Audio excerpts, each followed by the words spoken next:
Today, I am joined by Larry Elder, who has since suspended his campaign for president, and you've endorsed Donald Trump. Tell me a little bit about what went into this decision.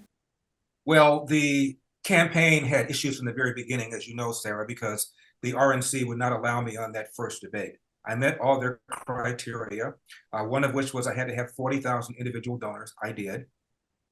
The other is I had to have at least three polls where I was at 1% or better, and I did.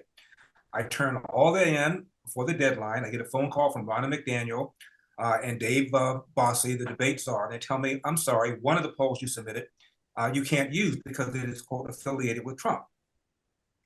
And it is true that the rules stipulate any poll affiliated with any candidate cannot be used by any other candidate. However, after this, Rasmussen puts out a statement and said, I'm sorry, we're not affiliated with Trump. There's no reason why Elder can't use us. We submitted a fourth one, and she said you submitted it too late, which is true. However, I didn't realize I needed to submit another one, A and B.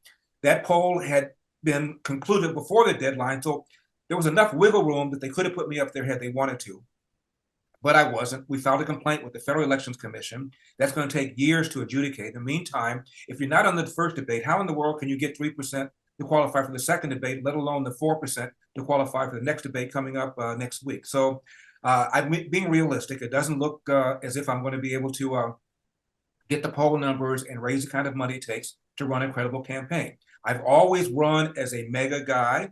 And when I was asked, if you're a mega guy, why is it you're running against Trump? To which I'd always say, as you know, I'm not running against Trump. I'm running against Biden Harris. And there's some issues that nobody is talking about that we need to start talking about. And if I can get people talking about the epidemic of fatherlessness, the acute need for school choice in urban America, where, for example, there are 13 public high schools in Baltimore, all located in the inner city, where 0% of the kids can do math at grade level, and a much stronger denunciation of the Democrat narrative that America remains systemically racist because it's getting people killed.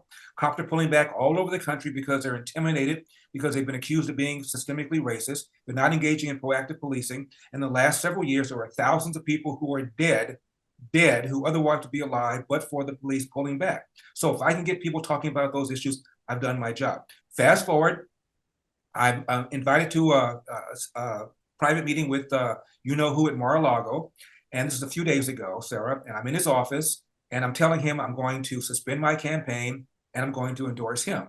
He says, when are you going to make the announcement? I said, I don't know, in the next few days.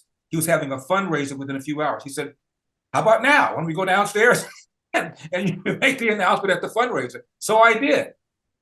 And that was a reaction. And so I'm very happy with what I did. I'm proud to have run credibly for president. Not very many people can do that. And we've gotten a lot of issues that people are talking about now that they weren't talking about before.